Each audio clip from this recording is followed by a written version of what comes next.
हिंदुस्तान विश्व शक्ति बनने की ओर अग्रसर है। यदि हम आपस में जाति प्रति और समाज के प्रति आपस में द्वेष रखते रहे तो हमारा समाज तरक्की नहीं कर पाएगा। तो हम सबको उन महापुरुषों के कदम चिन्हों पर चलकर इस देश की एकता और अखंडता को बनाए रखना।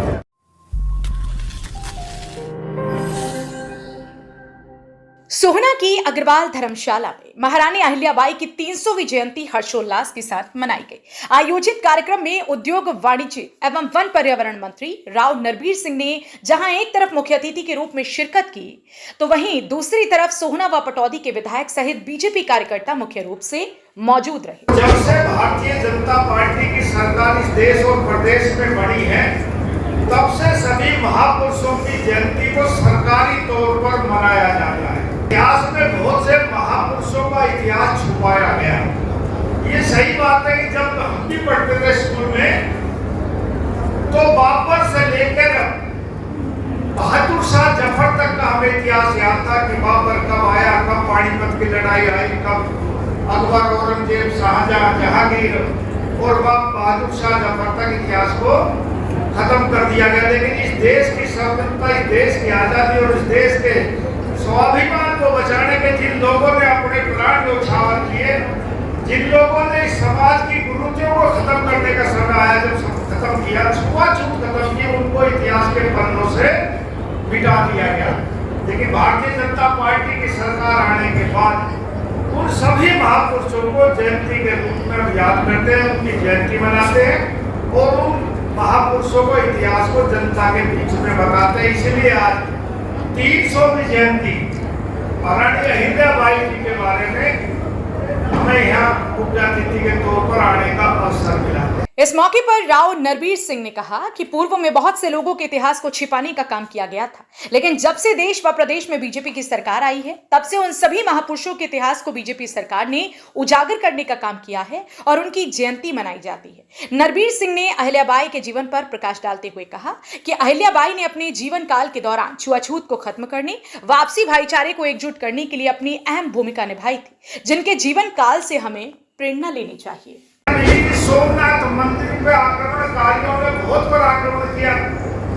सोमनाथ मंदिर को कई बार विनाश किया गया, उसका सब धन लूट कर ले गए, लेकिन उसका जीर्णोद्धार भी, उसका जो दोबारा सौंदर्यीकरण किया गया, महारानी अहिल्याबाई ने अपने कर कमलों के द्वारा सोमनाथ मंदिर का निर्माण करवाया। बहुत से मंदिर बनवाए, बहुत सी धर्मशालाएं, बहुत से ब्याह बनवाए और अपने समय में छुआछूत खत्म की। जैसे मैंने बताया कि सब एक साथ बैठकर खाना खाते थे। जाति भेदभाव इसको मिटाओ, धर्म को मिटाओ, सनातन के हिसाब से चलो, तभी हमारा देश तरक्की करेगा। आज हिंदुस्तान विश्व शक्ति बनने की ओर अग्रसर है। यदि हम आपस में जाति प्रति और समाज के प्रति आपस में द्वेष रखते रहे तो हमारा समाज तरक्की नहीं कर पाएगा। यदि हमने इस 21वीं शताब्दी में भारत को विश्व गुरु बनाना है, विश्व शक्ति बनाना है, तो हम सबको उन महापुरुषों के कदम चिन्हों पर चलकर इस देश की एकता और अखंडता को बनाए रखना।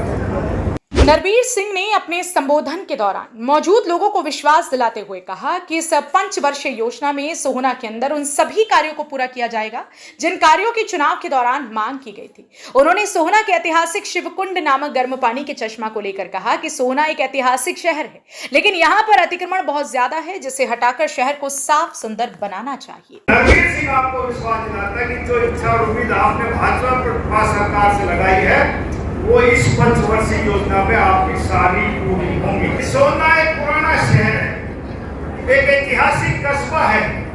इसका हरियाणा में एक बहुत उत्तम स्थान है। यहाँ गर्म चश्मा लोग आते थे, आज उसका जीर्णोद्धार करने की कोशिश आपने करनी चाहिए। सोहना शहर में इंक्रोचमेंट बहुत है और भाई मैं अब एक पर्यावरण मंत्री हूँ, इसलिए आपसे एक निवेदन भी करने आया कि हमारे सारे इलाके में जहाँ जहाँ कमेटियाँ हैं या नगर पालिका, नगर परिषद या नगर निगम है, सबसे ज्यादा समस्या आज के दिन सीवर चौक की और सफाई की आती है। किसी मोहल्ले में, किसी गली में हम चले जाएं तो कहते हैं कि सीवर चौक है, सफाई नहीं है। साथ सबसे ज्यादा सीवर समस्या का जो समाधान है वो सबसे बड़ा ये जो पॉलीथीन का बैग हम इस्तेमाल करते हैं, ये सबसे ज्यादा प्रदूषित करता है इलाके को और सबसे ज्यादा सीवर जो ये पॉलीथीन का बैग करता है। मैंने अभी अपने पर्यावरण विभाग को आदेश दिया है कि इस पॉलीथीन का प्रचलन बंद हो, एक नया कोई बैग बनाओ आप, तो उसमें जो हम कपड़े का या जूट का बैग बनाएंगे, जो भी उसकी कीमत आएगी उसकी आधी कीमत इन्वायरमेंट डिपार्टमेंट दे देगा, ताकि लोगों को सस्ता उपलब्ध हो सके और वो सिंगल यूज ना होकर कई बार आप महीनों सालों उसका इस्तेमाल कर सकते हैं। हमारा वातावरण अच्छा हो, हमारा पर्यावरण ठीक हो। और मैं कह सकता हूँ गुड़गांव जिले की AQI बरसात के दिनों को छोड़कर 200 से 400 तक रहती है। सोचिए हम आहिस्ता आहिस्ता एक मीठा जहर अपने सांसों के द्वारा अंदर ले जा रहे हैं। उम्र कम होती जा रही है, जो आने वाली नस्लें हैं इनका जीना भी दुर्भर हो जाएगा यदि हम आज सचेत नहीं हुए।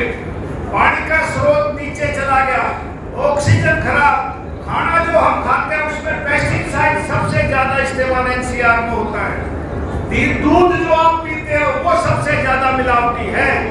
तो कम से कम हम जो कर सकते हैं वो प्रयास करें कि पर्यावरण हमारा ठीक रहे, हम वायुमंडल ठीक रखें। जिस आदमी की जैसी हैसियत है वो अपने हिसाब से पेड़ लगाए। मोदी जी ने भी घोषणा करी कि एक पेड़ माँ के नाम। नरबीर सिंह ने पॉलिथीन को लेकर अपनी चिंता जाहिर करते हुए कहा कि सरकार द्वारा साल 2013 से पॉलिथीन पर पाबंदी लगाई गई है, लेकिन उसके बावजूद भी पॉलिथीन का प्रयोग हो रहा है, जिसकी वजह से सीवरेज नाले जाम हो जाते हैं और एक बड़ी समस्या बन जाती है। इसके अलावा गुरुग्राम में बरसात के दिनों को छोड़कर हमेशा यहाँ का AQI ज्यादा रहता है। इसके अलावा यहाँ पर खान पान की वस्तुएं भी शुद्ध नहीं मिलती हैं, इसलिए पॉलिथीन पर पाबंदी लगाने के लिए सरकार पॉलिथीन की जगह कपड़े या फिर जूट का थैला तैयार करा रही है, जिसके आधे पैसे सरकार देगी और उस थैले को काफी समय तक प्रयोग किया जा सकता है। लेकिन देखना इस बात का होगा कि सरकार द्वारा तैयार कराए जाने वाले ये थैला कब तक तैयार किया जाता है और पॉलिथीन से कब तक छुटकारा मिल पाता है। हरियाणा वरदान के लिए सोहना से संवाददाता विशाल राघव की रिपोर्ट। देश व प्रदेश की खबरों को सबसे पहले देखने के लिए हरियाणा वरदान चैनल को सब्सक्राइब करें, लाइक करें व शेयर करें।